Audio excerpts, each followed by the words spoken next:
I think the media can appreciate the fact this is extremely heavy rain, extremely heavy traffic, really difficulties out there. So if you will be just a little patient, I'd like to get maybe a couple of the people here that are coming. I know they will be here. I will fill the time by giving you just a little background info, if you don't mind. We're holding this press conference because we have something to say. And as it happens, this follows the 5th X conference, which Paradigm Research Group produces in the Washington area at Gaithersburg Hilton, and has since 2004, where speakers are brought in from all over the world to address the political implications of the UFO ET phenomena, which is a worldwide phenomenon that's been going on for 62 years and is, well, no, obviously, everyone knows what we're talking about when you say UFO phenomena. The PRG is an advocacy organization that was set up in 1996 for one purpose and one purpose only, and that is to resolve politically this issue by getting the United States government to end a policy of withholding information and, in fact, withholding the acknowledgement of the reality of this issue from the American people, and by extension, other governments in the first world aligned with the U.S. doing the same. And after 13 years, it has had some success. Many other organizations have joined in. A world movement, relatively substantial worldwide movement is forming, called the Disclosure Movement, certainly assisted by the internet, which is phenomenal in its ability to network political issues and advocacy. Not only words, but as you know, video now, so that any matter can be distributed and one can align with it very easily.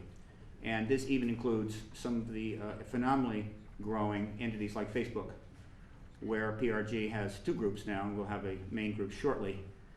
Some of these groups on Facebook have hundreds of thousands of members that are in direct communication.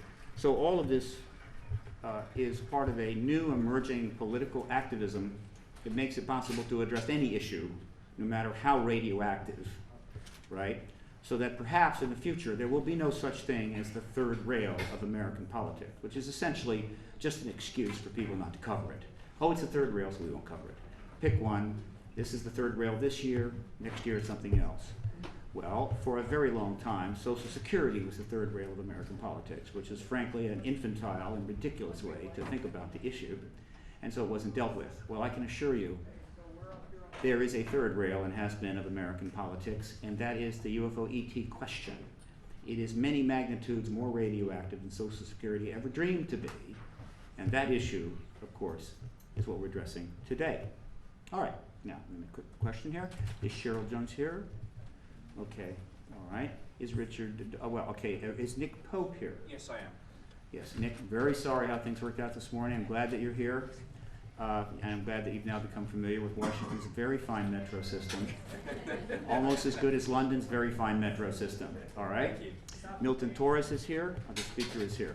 All right, I think we're going to get underway. This press conference will not last past 11. In fact, it may end before 11, all right? We're gonna move very tightly. First, Dr. Edgar Mitchell, Apollo 14 astronaut, will speak to you for a few minutes. And then immediately following that, Major Milton Torres, U.S. Air Force, retired, will speak to you for a few minutes. And then you may ask questions of Dr. Torres and Dr. Mitchell. After appropriate amount of questions, then Nick Pope, a former senior executive with the Ministry of Defense in the UK, will speak to you for a few minutes. And one moment, Nick.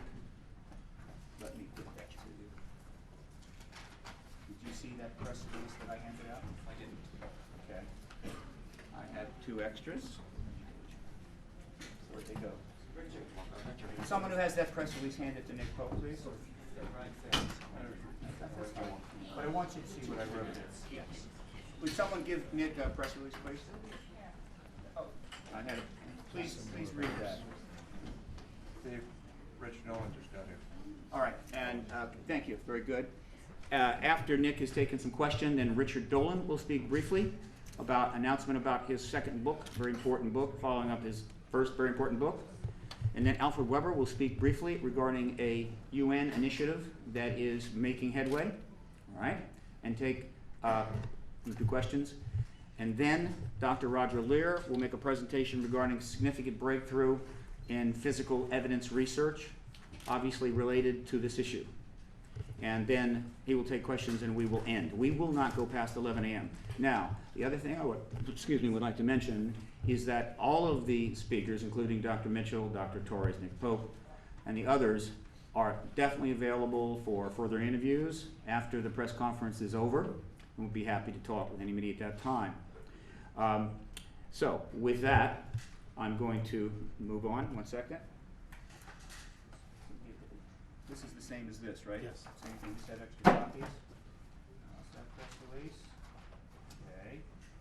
All right, and so I will now call to the podium a distinguished American, a man who is in fact someone who has the right stuff, which includes a doctorate in aeronautics and astronautics from MIT, selection to the NASA Apollo program, selection to a NASA Apollo program moon mission, selection to a NASA Apollo moon mission egress from the capsule on the moon, returning to our world to write several books, found the Institute of Medical Sciences, develop a number of scientific exploration initiatives, a man who has received far more awards than I could possibly list here, but which do include the Presidential Medal of Freedom nomination for the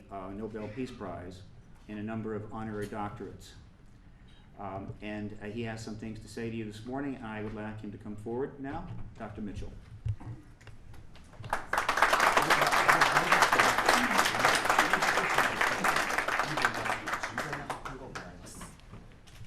Thank you very much for being here. My story with regard to the disclosure process is very simple.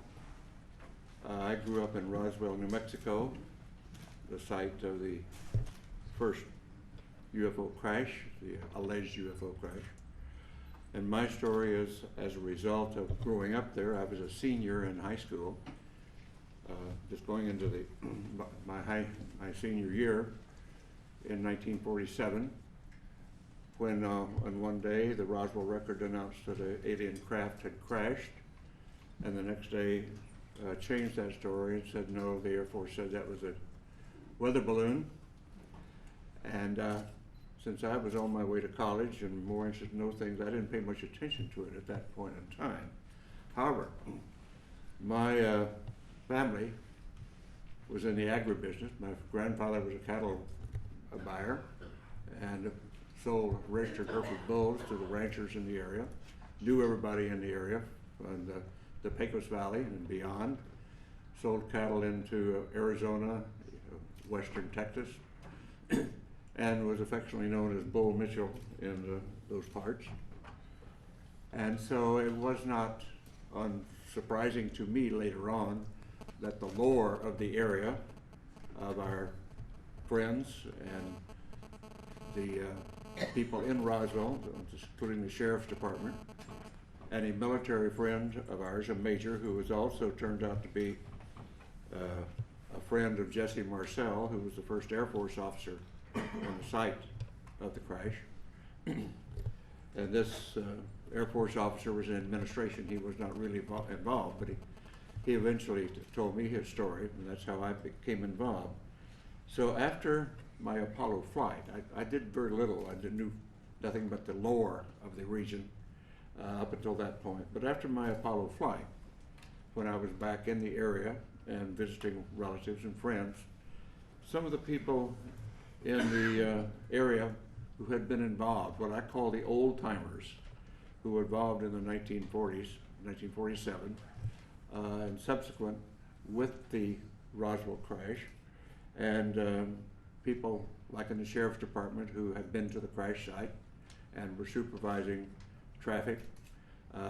My friend and friend of our family, the Major, who was an office mate of in the administrative function at Walker Air Force Base, these folks, because they had been shushed and told not to talk about their experience by military authority in those days, and on dire consequence if they did, felt that here in the 70s, many, many years later, that they didn't want to go to the grave with their story. They wanted to tell somebody reliable.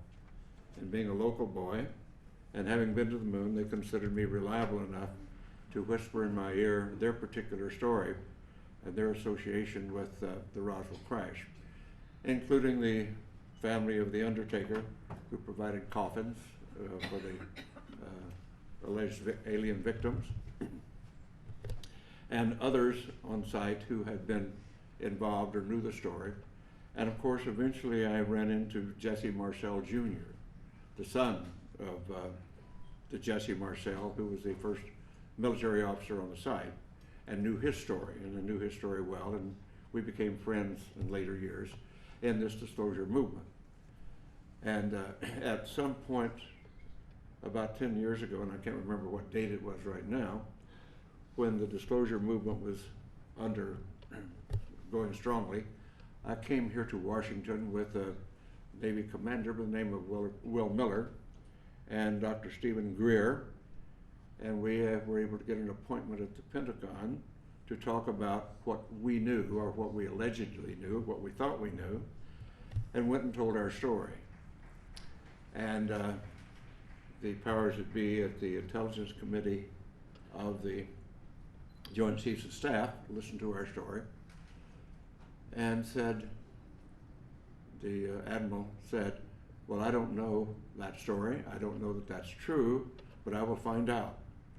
So we departed, went on our way, and subsequently learned through Dr. Greer and through Will Miller, and that those stories had been confirmed, and that the Admiral had been denied access when he tried to get into the inner workings of that process. And we had confirmation of that, although that Admiral now denies the fact that this is the fact. So my story is essentially that. I do have no firsthand experience with the ET effort, except the fact that I know all of these research people that you'll hear from today, and those some who are not here today, who have spent a long amount of their lives and time doing research into the alien visitation, UFO crashes, and so forth.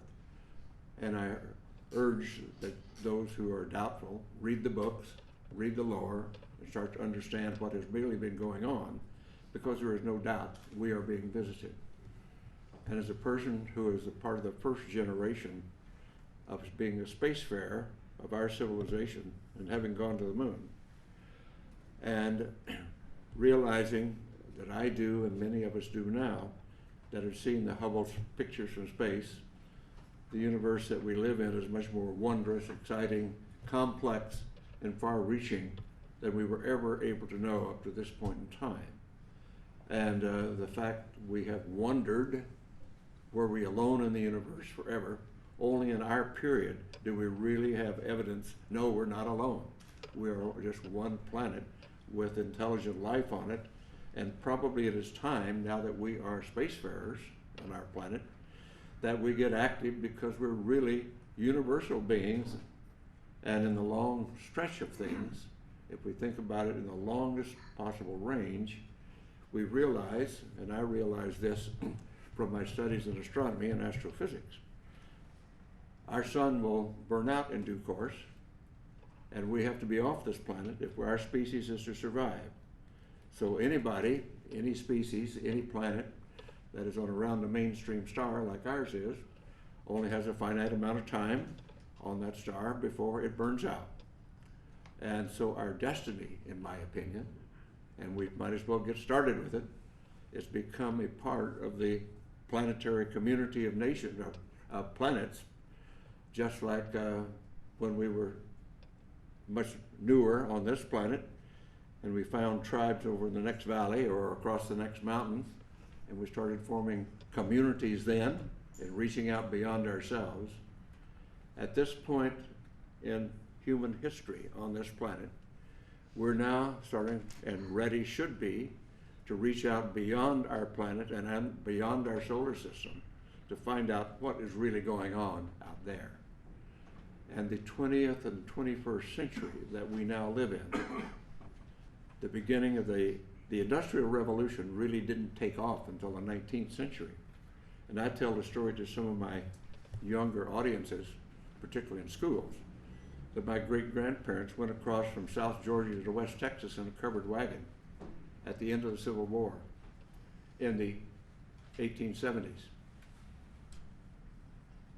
My family, my father's generation, was involved with going off the planet in aircraft. And less than 100 years later, I went to the moon. So from covered wagons to going to the moon in less than 100 years is a history of the development of our civilization in not our lifetime, but a couple of generations. And so it's time to start thinking in those terms. And particularly since now, in the 20th and 21st century, we suddenly find that due to our expertise and our genius in science and technology, we have exploded our population from under 2 billion at the beginning of the 20th century to over 6.5 billion at this point. And our consumption patterns are clearly indicating that we are utilizing our non-renewable resources at an unacceptable rate, a non-sustainable rate. So we've got a lot of thinking to do about what being an advanced civilization really means. But let's put all that aside for a moment, because we're here to talk about disclosure. And what I am suggesting is it is now time to put away this embargo of truth about the alien presence.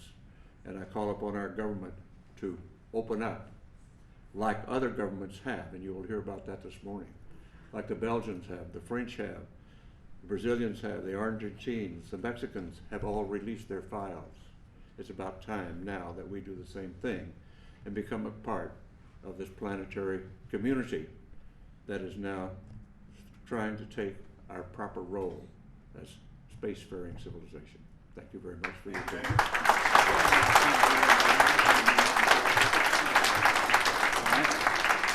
All right, I would now like to bring forward, make a few comments, Dr. Milton Torres. Dr. Torres?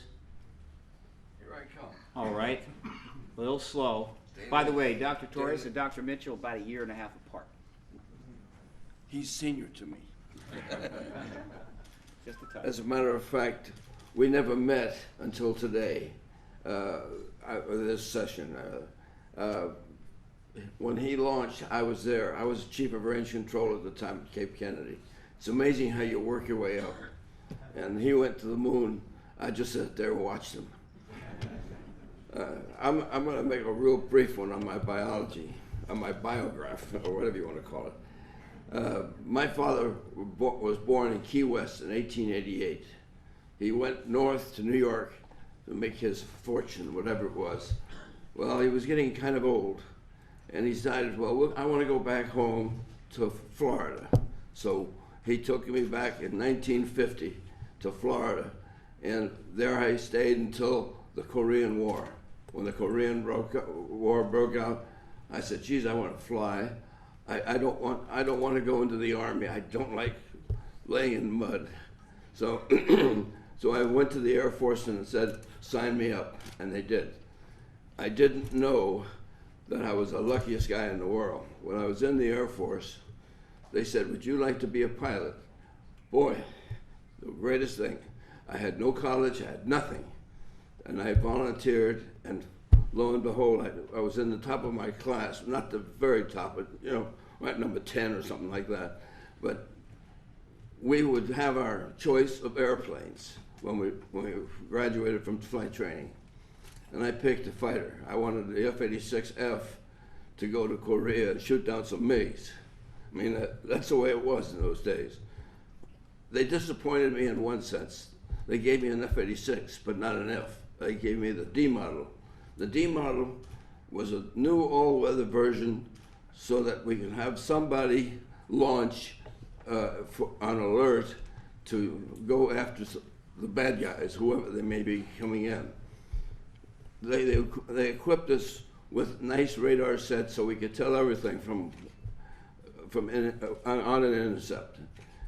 And my first assignment out of F-86D school was RAF Station Manston. Don't forget it, it's the oldest base in England, in the RAF. I carry it right here. Bottom line, we finally became combat ready. We went down to Tripoli, Wheelers Air Force Base, fired rocketry, so we got pretty damn good at shooting down whatever it is that's gonna come and get us. So they sent us back to England, and we became combat ready, which meant we were going to share with the RAF the defense of Britain during the Cold War years. The reason they sent the F-86 over there is because none of you have had to fly weather like they have in England, but they have it from the ground up at infinity. And it's a solid, it's like what they call a piece of fog. I had a Buick at the time, and I couldn't see my hood ornament most of the time because it was just that bad. Anyway, they selected us to sit alert, and we sat alert. We were sitting on the end of the runway, and mind you, the runway at Manson was a recovery base for all the bombers in World War II. When they got shot up, they brought them, and Manson was the very first place they see in England, because it's just north of Dover on the Thames estuary, and it's just a huge runway, which is 750 feet wide. You don't find those anymore. And that was such a wide runway, you could take a whole squadron off at the same time for takeoff, which we didn't do, but we went up two at a time usually.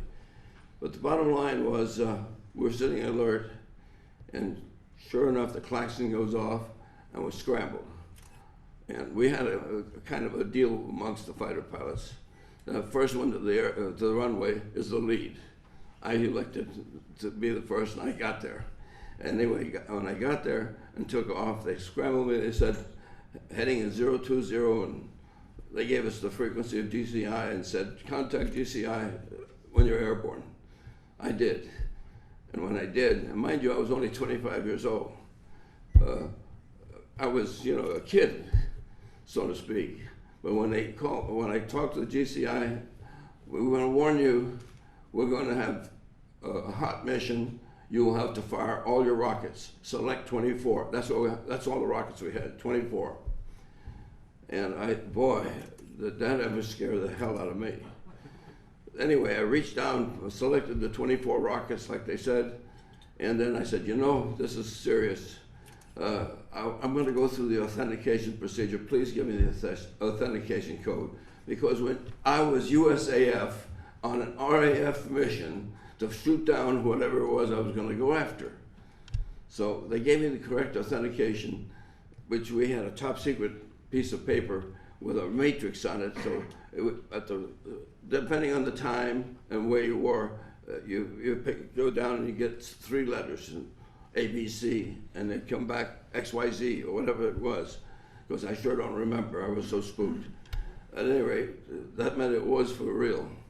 I was an afterburner, and I said, I'd like to come out of afterburner. And said, no, go gate, stay gate. That was the symbol for going in your afterburner, because we want you get this guy. He's been orbiting Ipswich, and he was in that area, and we're going to get you there.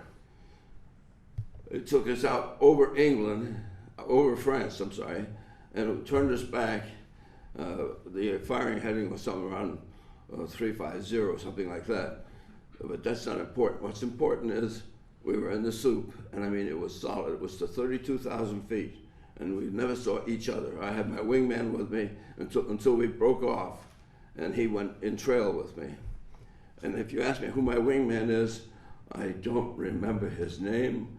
He was a new guy in the squadron, and that was the end of that. But anyway, on the way up, they were positioning us to make this intercept on this orbiting vehicle. Apparently, somebody made a decision to shoot him down before I even was launched. I didn't know that, but they finally gave us our final vector. We went in there and they said, be advised, you'll have a bogey 30 degrees at 15 miles on the port side. And sure enough, when I started painting it, I got this blob. It was not a blip, it was a blob.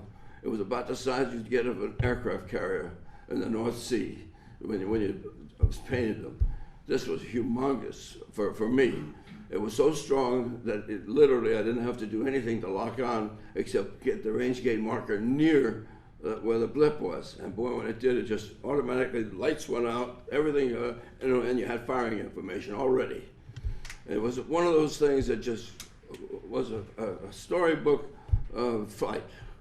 So I was going in, and at 20 seconds to go, on the lock-on, we start our final penetration to fire.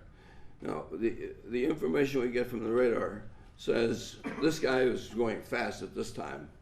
And he was going about maybe 100 knots faster than I was, and I was at Mach .92, which was all the F-86D could do. It's not like the modern jets.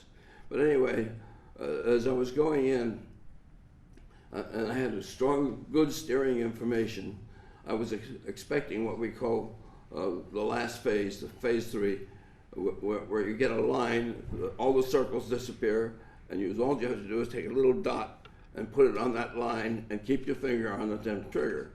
Well, sure enough, I started getting down there, ready to fire, and the circle started coming down, and the next thing I know, the overtake went from whatever it was, my speed, it was about 1,000 knots, something like that. He took off, I estimated about 10, Mach 10, in an airplane that doesn't go Mach 10. You know, airplanes don't go Mach 10. Not that any I've ever seen. And this was never made by a human being. This was something that was totally different. I've never seen. He could do things that I couldn't do.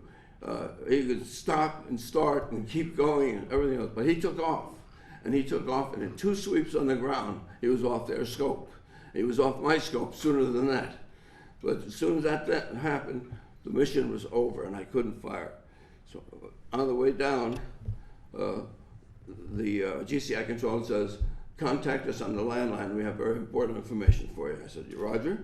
And I did that. I recovered at Manston. The weather was still bad. It was still night. And I had an entire mission with night weather, which is Joule time on your Form 5. Anyway, I got to the phone, called the landline. They said, this is a top secret mission. I don't know why, but that's what it was.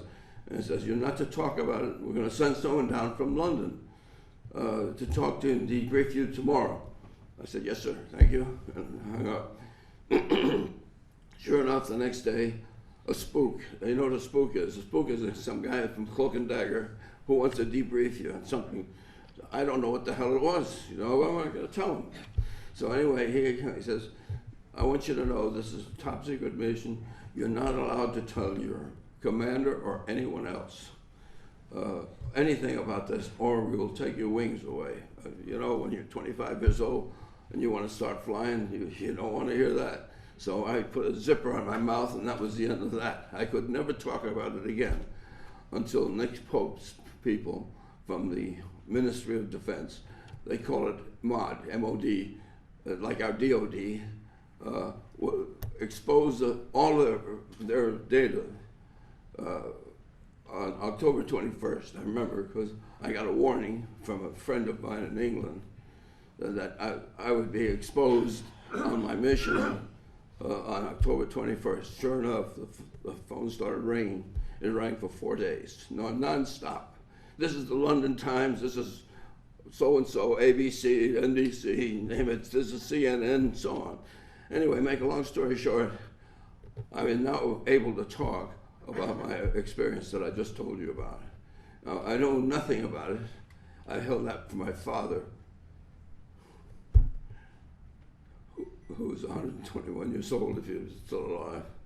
But I never could tell him about that.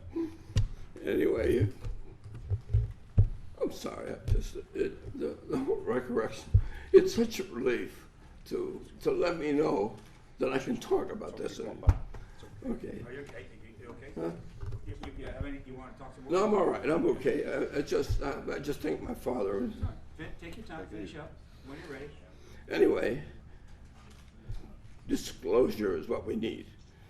There are many more people like me that are running around with secrets that they can't talk about because nobody will release it. And I think we should get together even with the Russians, because I'm sure they know a hell of a lot more about these aliens than we do. But it's a really important thing for us to know about this thing so we can go forward. They have technology that we haven't even dreamt of. I'm sure their propulsion system was something like anti-gravity or something like that, because they could stop on a dime and take off at Mach 10 or greater. It's unbelievable what they can do. So we need to know these things. So the only reason I'm here is to tell you, let's disclose this whenever we can, please. Thank you.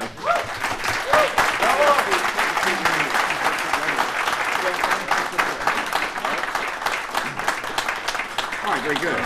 Now, at this time, all right, obviously we have a larger public here today, and they're very enthusiastic about the issue.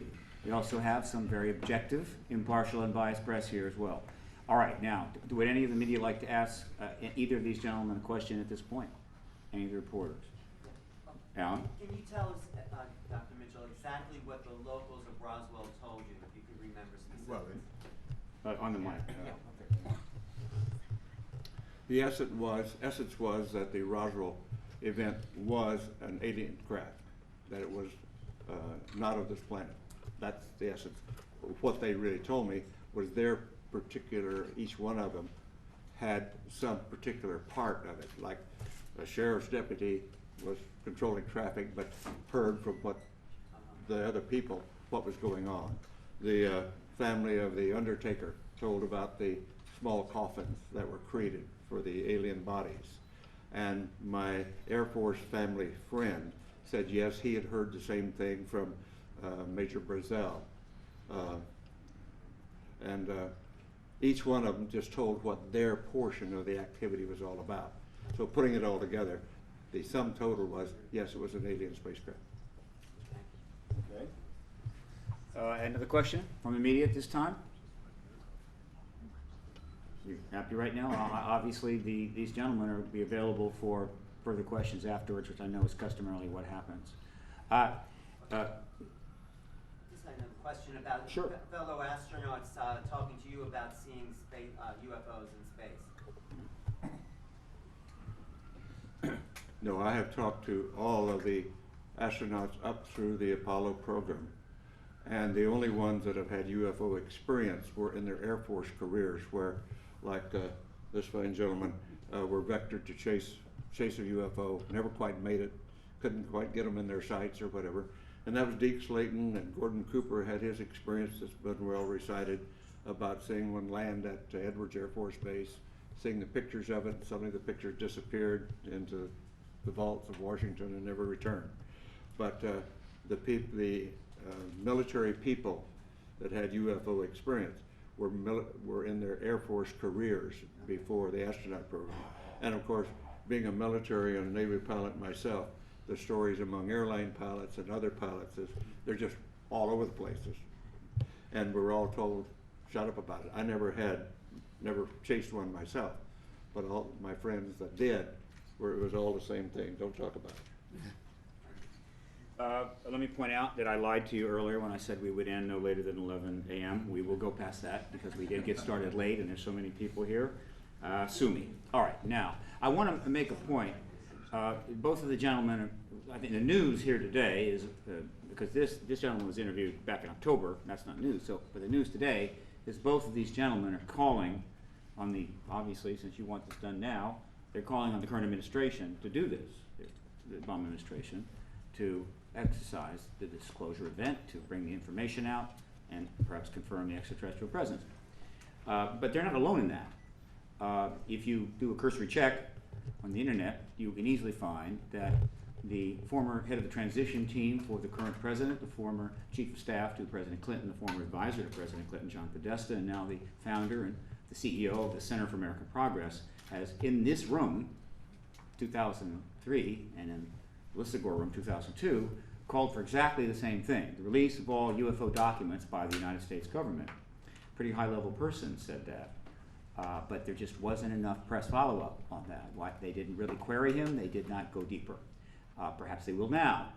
Then in 2004, a very fine gentleman who is currently the governor of New Mexico, who ran for president, was a high-level and possible vice presidential pick, Bill Richardson, wrote in a foreword to a book published that year in the summer that the Roswell explanation put forward by the government didn't add up, that it didn't make sense, and that we needed to know what happened. And he called for the release of all the records on Roswell, pretty high-level person. The press did not follow up.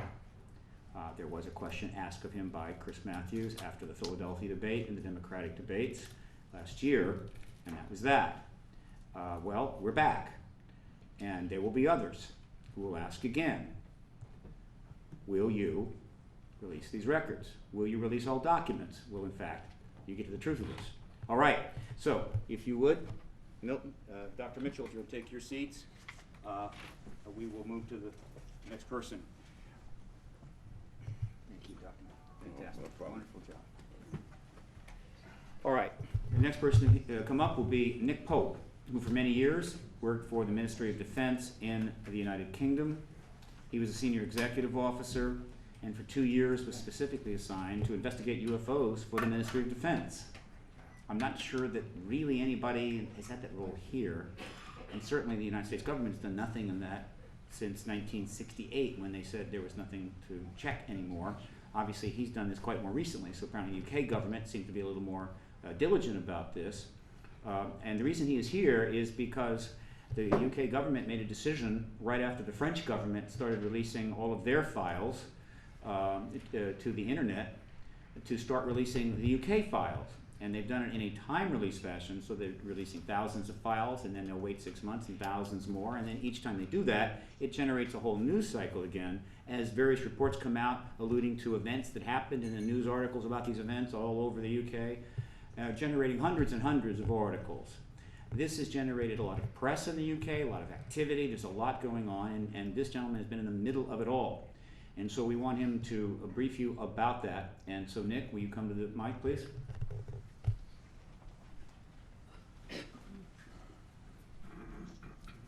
Thank you. Good morning. I worked for the Ministry of Defence for 21 years, and between 1991 and 1994, I was actually the person responsible for investigating UFO sightings. 95% of them turned out after investigation to be misidentifications of fairly ordinary objects and phenomena. But there were some interesting cases in there, including sightings by police officers, pilots, both commercial and military, UFO sightings tracked on radar. As Steve said, the British government is in the process of releasing its entire archive of UFO files, and one can now go to the Ministry of Defence website, the National Archives website, and see tens of thousands of pages of documentation. Most of the files are sighting reports, but there are also policy papers, including some classified up to the level secret UK eyes only, now declassified, of course. There have been 3 batches of files released to date, and it was the last batch of files, last but one batch of files that included the report of Major Milton Torres's sighting. UFO sightings in Britain continue. There were twice as many reported to the Ministry of Defence in 2008 as opposed to 2007. Cases included an interesting one on 2nd of May last year, where a police helicopter had to take evasive action to avoid what the pilot described as a UFO. And again, this report can be read on the website of the AirProx board. AirProx is air proximity, and it's jointly sponsored by the Ministry of Defence and the Civil Aviation Authority, which is the UK equivalent of your FAA. Bottom line, from a personal point of view, having worked on these files for 3 years, I don't know what UFOs are. But when one looks at cases such as that of Major Torres and many others, because there have been others, when one looks at the police helicopter and the pilot having to take evasive action, it's perfectly clear to me, and was clear to a number of my other colleagues, that whatever the true nature of the UFO phenomenon, it raises important defence, national security and air safety issues, and therefore needs to be something taken seriously and investigated in a proper scientific manner. Thank you. All right. Stay right there. At this time, are there any questions directed for Nick from the media? Do we have a question? Okay. He will be available afterwards. I do have a question myself. Nick? Oh, yes, right there. Nick, has there been any attempt by the British government to do any technological back engineering, such as what we suppose is happening here in the Area 51 type? I'm not aware of that, but one possible example, we had a very convincing photograph sent to us, which was actually on my office wall for a number of years. And I remember going to discuss that with my opposite number in the Defence Intelligence staff. And whilst there was nothing to work with except the image, obviously by showing that image to the technical specialists at MOD who were responsible for photographic interpretation, there was a hope that we would at least be able to find out something about the aerodynamics and possibly the propulsion system of whatever this thing was, and we didn't know. I have a question. Nick, were there other indications in those files of other incidents where pilots were asked to shoot at UFOs besides Milton Torres? I can't recall any other shoot-down orders. Of course, there have been a couple of other very famous cases from other countries. Iran in 1976, Peru in 1980. There have certainly been cases where commercial airline pilots have had very near misses with UFOs. One of the reports in the second batch of material involved an aircraft with 57 passengers on board flying into London, and something flashed across at a height of about 22,000 feet, and the pilot simply had time to say, "Look out, look out." So there are a number of near misses involving military aircraft and commercial pilots. I'm not aware of any other shoot-down orders in the UK, but there may well have been. There may have been some files that I missed during my tour of duty. Okay, another question? Yes? Yes, Mr. Pope, what is your current status with MOD, and are you acting on their official behalf in being here? No, I left the Ministry of Defence. I resigned in 2006, so I'm speaking entirely in a personal capacity. That said, of course, I'm drawing on declassified material from the MOD's archives. Quick follow-up then, do you have a current counterpart at MOD who's at the desk where you were, and will they confirm and discuss more what you're saying about the process of declassification? I do have a counterpart who's still there, but any contact with the media would need to be through the MOD's press office. Thank you. Another question? I was wondering, during your time and your tenure at the MOD, did you have any cooperation with the American counterparts regarding this issue? No, we didn't. One of the first things that I did was try to establish lines of communication with an opposite number in the US, but I was told after inquiries through the embassy that there was no official UFO project in the US following the closure of Project Blue Book. We did have one or two indications that, notwithstanding the fact that there wasn't a formally constituted project, that people were at some level paying attention to this issue, but that may have been on a case-by-case basis. But of course I would find it personally very surprising, particularly 9/11, if somebody somewhere in the US administration wasn't looking at the more interesting cases that I know you do have involving pilot sightings, radar returns, etc. Question? From what you said, is it possible that there still are some classified reports that you may not have access to that would describe crashed vehicles in the UK? I think that my combination of security clearance and need to know during that time would have given me access had there been such a thing. And I think even if in my dealings with the Defence Intelligence staff, if there had been something like that, I like to think that I would have got some hint. But I got absolutely no hint. Of course, I can't prove a negative, but as far as I'm concerned, my colleagues and I in the British government were not aware of the nature of the UFO phenomenon. We found it interesting, but the bottom line was we didn't know what it was. I'm trying to figure out what the classified reports may contain. Well, classified, some of the more highly classified documents on UFOs, of course, relate not to extraterrestrial spacecraft, but to, for example, information about the capability of military radar systems, information that would, if released, show methods and sources of gathering intelligence. Anything about the Brentwaters case that has been released? The Bentwaters case from December 1980, yes, I mean that's Britain's most compelling UFO incident. The case file on that was the subject of a targeted FOI release actually back in 2001. So the release of that file, which is in the public domain, actually predates the policy decision to open the archive in the wider sense. Okay. All right. So I think Nick will, of course, be available after for additional questions. Thank you very much, Nick. Thank you. Shall I- All right. No, you can go back.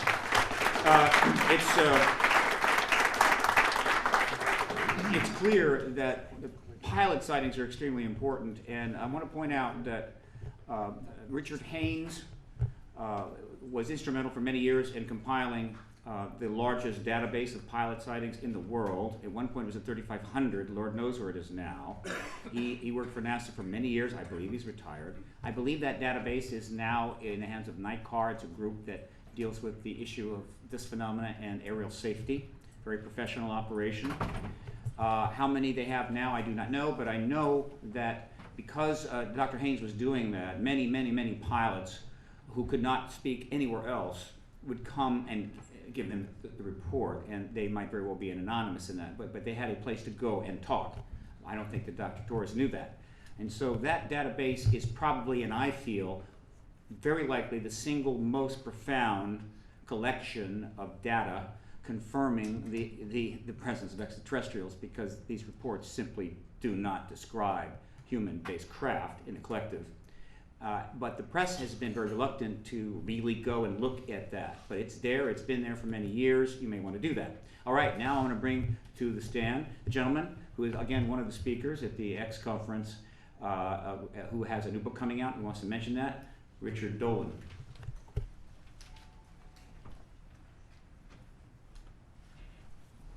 Thank you, Stephen, and good morning.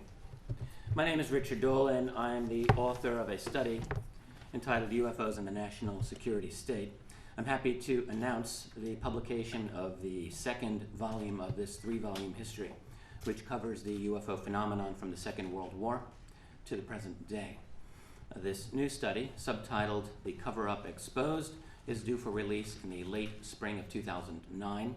It covers the years 1973 to 1991, a period of time spanning from the Nixon administration through the collapse of the Soviet Union and the end of the Cold War.